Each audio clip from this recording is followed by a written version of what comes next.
अध्यात्म का मतलब क्या है? आत्मा का ध्याय। अध्यात्म, आत्मा का ध्याय। To read about yourself, not this body, but to read about the energy which is inside you, soul, conscious, उसका अध्याय पढ़ना है।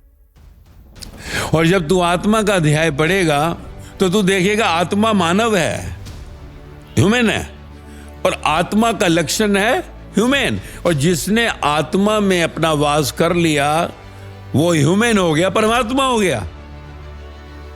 ह्यूमन यानी परमात्मा हो गया, मानवता आ गई, इंसानियत आ गई तेरे पास, इंसान हो गया तू तो।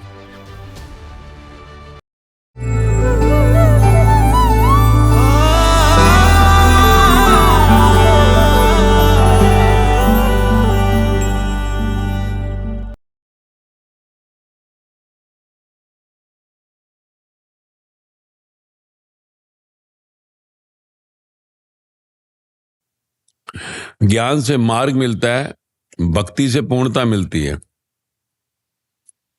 हर ज्ञानी को भक्ति में आना ही पड़ेगा। बिना भक्ति के पूर्णता कभी नहीं मिलती। भगवान मिलता ही भक्त को है, और भक्ति आती है ज्ञान से। तो पता ही नहीं तो भक्ति क्या है। परिपूर्ण भक्त वो है जो हर हाल में कोई भी हालात आ जाए, इन एनी सर्कमस्टांसेस, वो अपना रिलैक्स नहीं तोड़ता। परिपूर्ण भक्ति का अर्थ है हर हाल में कुछ भी हो जाए वो अपना रिलैक्स नहीं तोड़ता। उसका रिलैक्स सदा बना रहेगा। जो मैं कहता हूं ना format, come back with in 5 minutes, वो होता है। चाहे दुनिया का कितना बड़ा भी तूफान आ जाए वो 5 मिनट में कम बैक कर जाएगा। उसे कहते हैं परिपूर्ण भक्ति। भगवान को मिलन हो गया, एनलाइटेंड सोल है ये। यानी उसके अंदर से इमोशंस भी आती है ना, वो 5 मिनट में खत्म हो जाएंगी इमोशंस। तो बिना भक्ति के भगवान मिलता नहीं, मोक्ष मिलता नहीं। ये ना सत्य शिष्य साता, सत्य शिष्य को ही सतगुरु मिलता है। सतगुरु यानी भगवान, साता वो भगवान हो गया। सत्य साता, सत्य शिष्य का लक्षण बता रहा हूं। सत्य शिष्य यानी परिपूर्ण भक्त। उसके लिए जगत मर गया, जगत नहीं बचा उसके लिए। उसके लिए जगत मर ही गया। उसके पास जगत की सोच ही नहीं है। उसके पास एक ही सोच है, सतगुरु। सतगुरु की सोच ही उसकी सोच है। आज्ञा चक्र सतगुरु के मुख से निकला, वही उसके लिए जीवन है उसका। 24 घंटे उसके अंदर सतगुरु के अलावा कुछ चलता ही नहीं है। जैसे हनुमान के अंदर राम के सिवाय कुछ नहीं चलता था। न बेटा, न बेटी, न पति, न पत्नी, न माँ, न बाप, न बंगला, न गाड़ी, न दौलत, न अपना कोई सुख, न कोई सुविधा, न कोई अपनी इच्छा। ये किसके लक्षण है? परिपूर्णता के, सत्य शिष्य। और हर सतगुरु को सत्य शिष्य की इंतजार होती है। जो गुरु है ना, सतगुरु, वो कभी भी किसी को बांधता नहीं, शिष्य नहीं बनाता। वो सत्य शिष्य चाहिए। और सत्य शिष्य बनाना नहीं पड़ता। सत्य शिष्य एक घटना है जो सतगुरु और सत्य शिष्य के बीच में घट जाती है। घटना है, it is episode, not something step by step. क्योंकि गंगा अगर आ रही है कलकत्ता तक, तो वो सागर में समाने से पहले उछल रही है, अपना अस्तित्व है उसका। पर गंगा जब सागर में मिलती है तो वहां पर वो कोई बातचीत नहीं करती कि सागर पे आके खड़ी हो जाती है, मैं आऊं क्या, छलांग मारती है और सागर हो जाती है एक झटके में। बाद में बात होगी, सागर में होते ही शांत हो जाती है। ये ऐसी ही जैसे होता है ना, बहुत इमोशनल हो गए, बहुत हो गए, तो आगे हम किसी बिल्कुल गले मिलते हैं, रोते हैं और एकदम स्पर्श मिलते हैं, रिलैक्स में आ जाते, स्थिर हो जाते। तो वो मिलन है सतगुरु और सत शिष्य का। हर सतगुरु सत शिष्य की तलाश करता है, बाकी नहीं, शिष्य नहीं चाहिए उसको, सत्य शिष्य। सतगुरु डिक्लेयर ही तभी करता है, I am the Guru now, because disciple had come.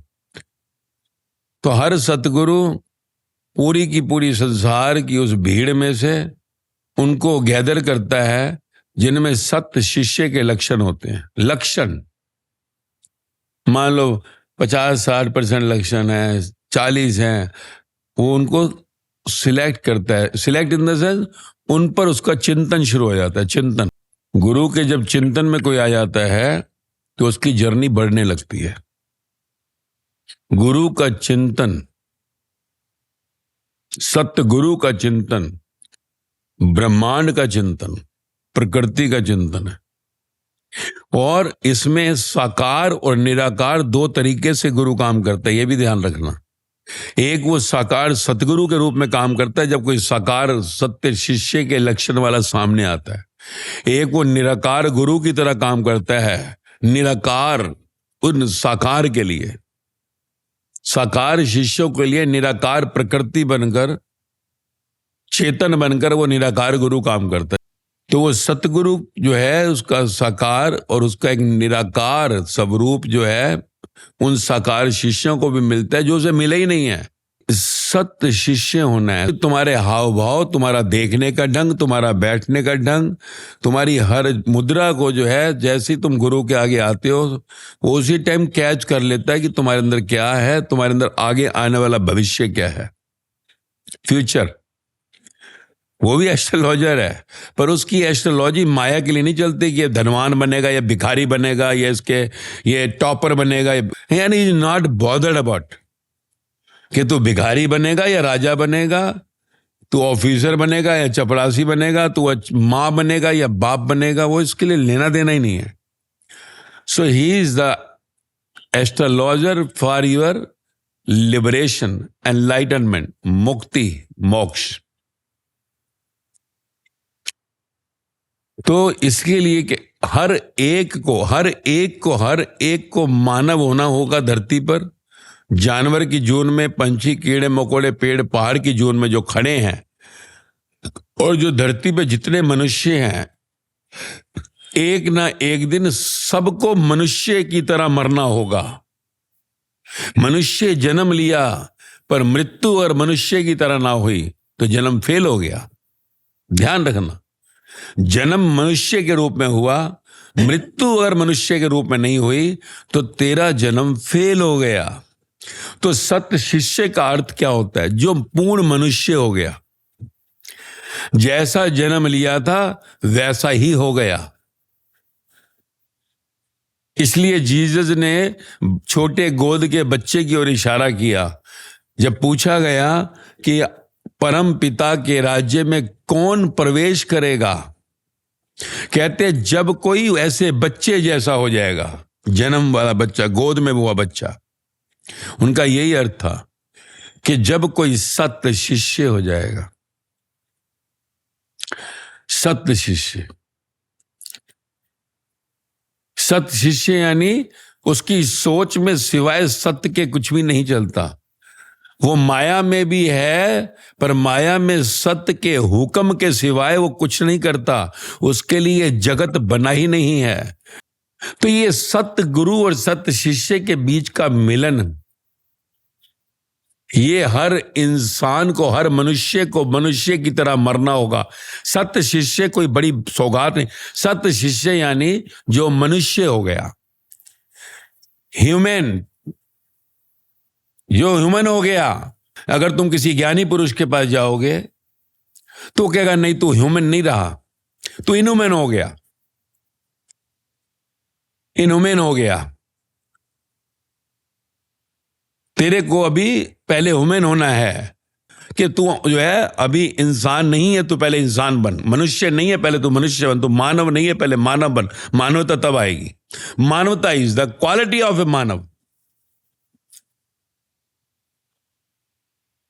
पर ठीक है, स्पिरिचुअलिटी, अध्यात्म, अध्यात्म का मतलब क्या है? आत्मा का अध्याय। अध्यात्म, आत्म, आत्मा का अध्याय।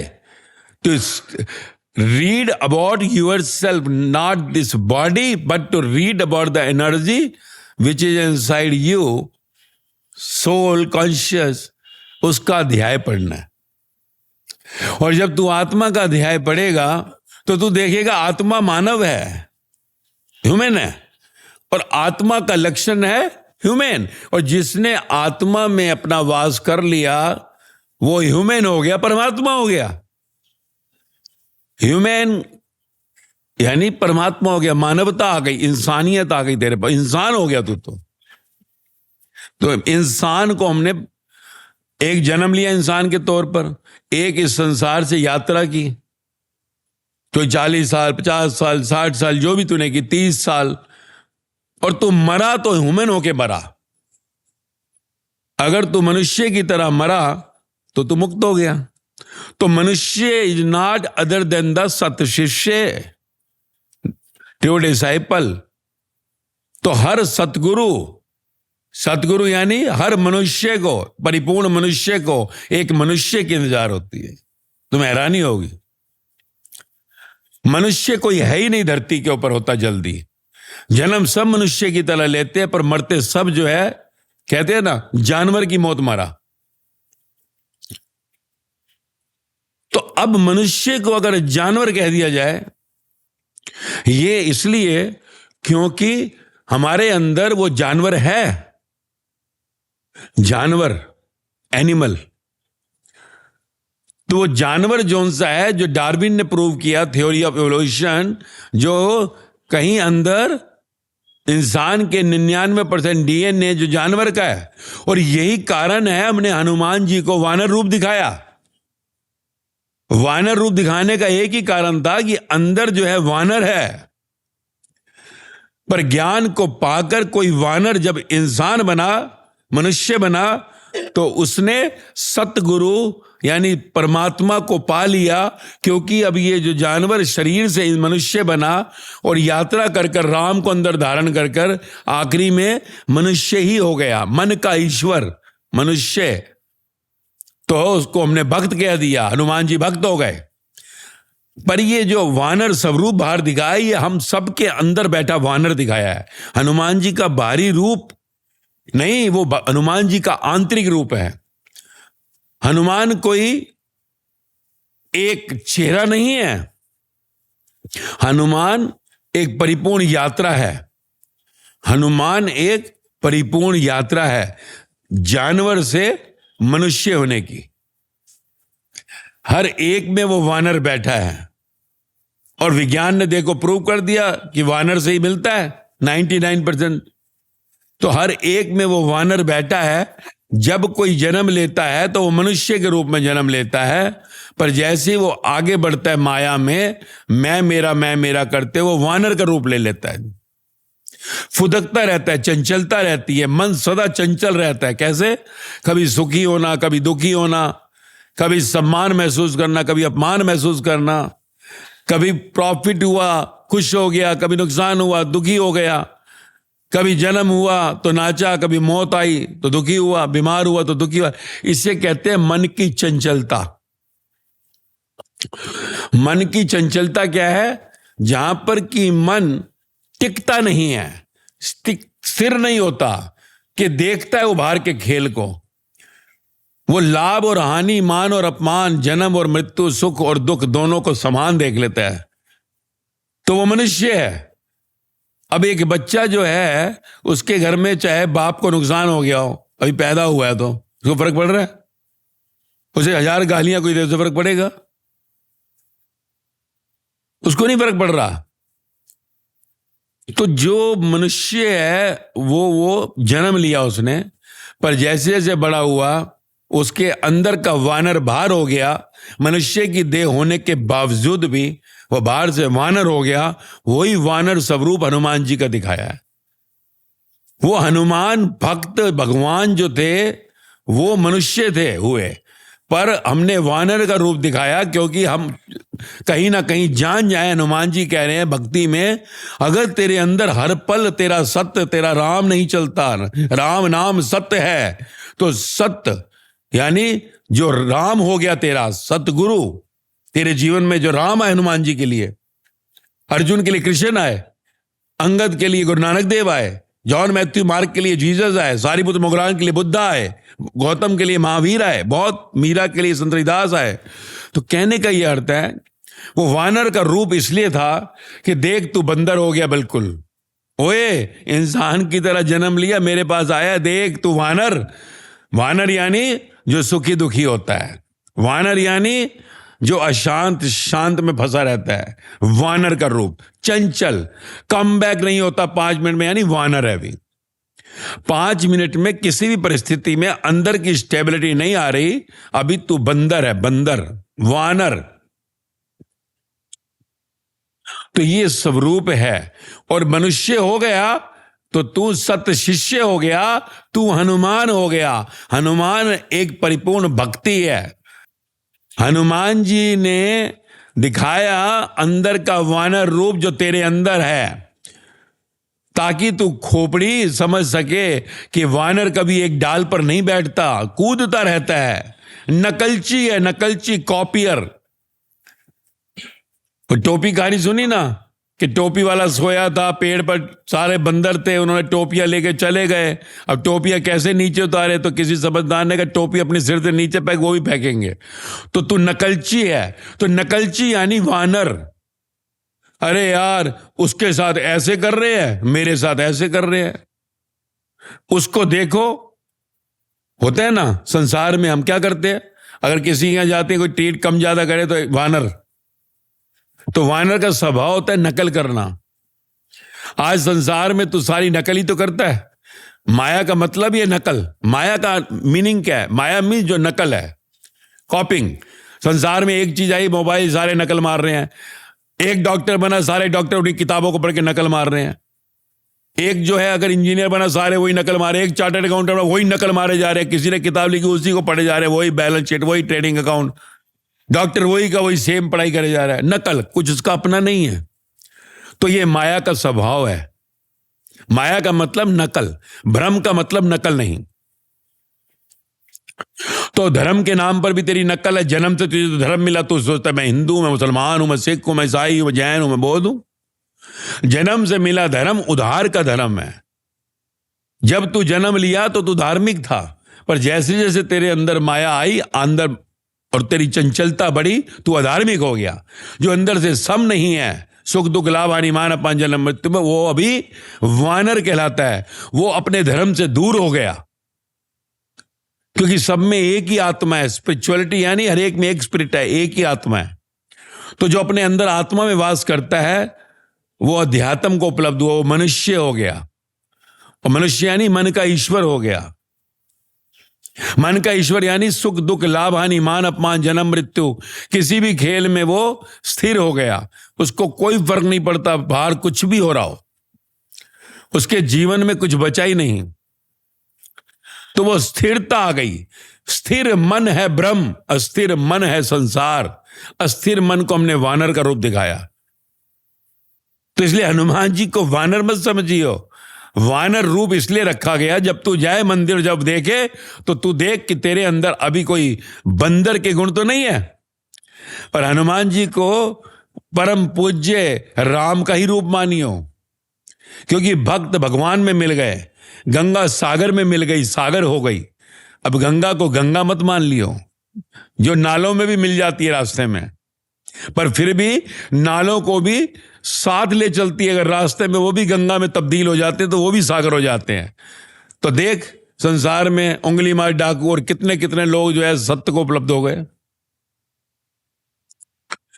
तो इसलिए जानना जरूरी है तेरे को, क्योंकि धरती पर आया है, एक ना एक दिन, एक ना एक जन्म में, एक ना एक युग में तुझको मानव के रूप में मरना होगा, मनुष्य के रूप में मरना होगा।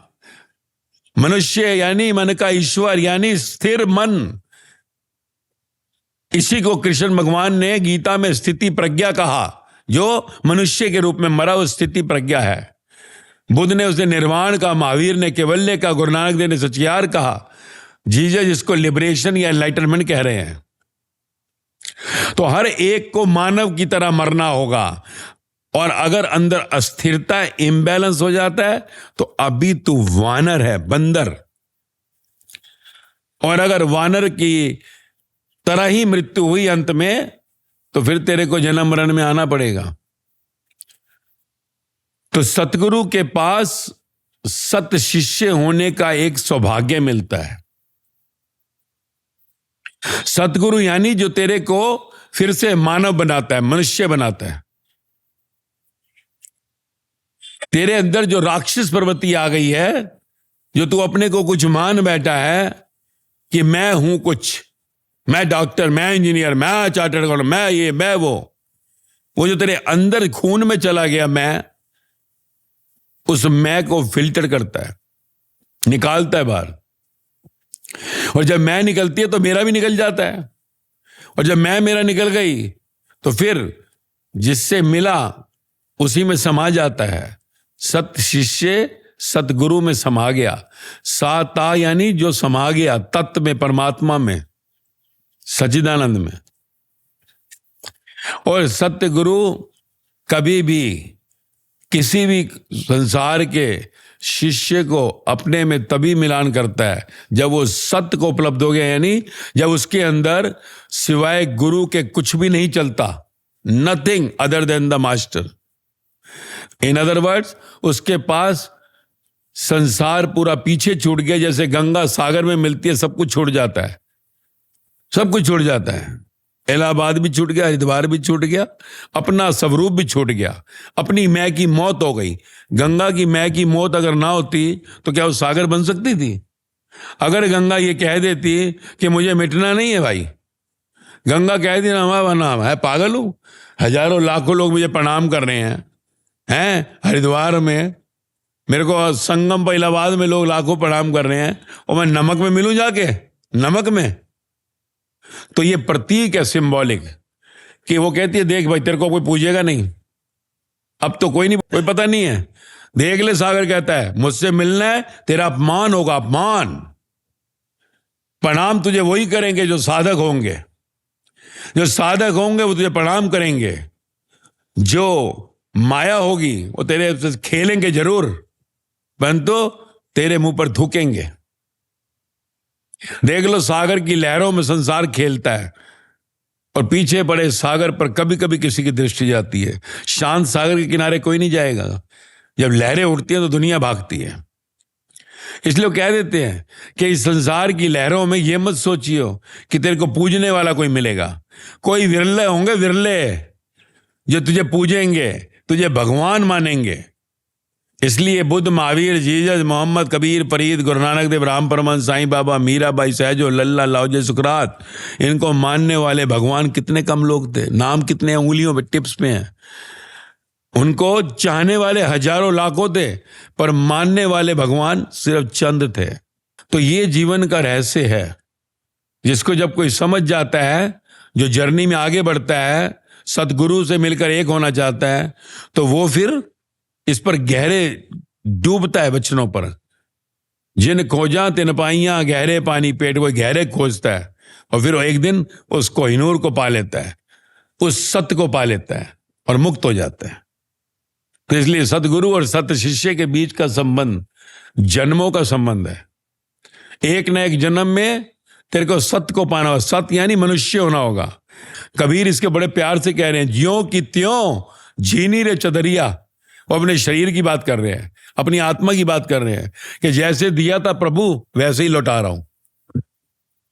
तो इसलिए जागो, जागो। अपने पे हम जानवर का बिल्ला नहीं लगाना चाहते, पर वानर रूप हनुमान भक्ति में आकर भगवता को पा गए, मनुष्य हो गए, जो उनका चेहरा दिखाया विभीषण के सामने। तो हमारे अंदर का जानवर बाहर आ गया है, उस वानर को वापिस से विसर्जित करना है। और भक्ति ही विसर्जित करती है। भक्ति कैसे आती है? जब हर पल अंदर सतगुरु चले, राम, ईश्वर, तब जो है कोई परिपूर्ण होता है। तो इसलिए उम्मीद करता हूं कि इसी जन्म में तुम जो चले हो, आगे आए हो, तो सत्य को पाकर इस अपने वानर रूप से मुक्त हो जाओगे और भक्ति भगवान में विसर्जित कर इस जन्म को सफल करोगे।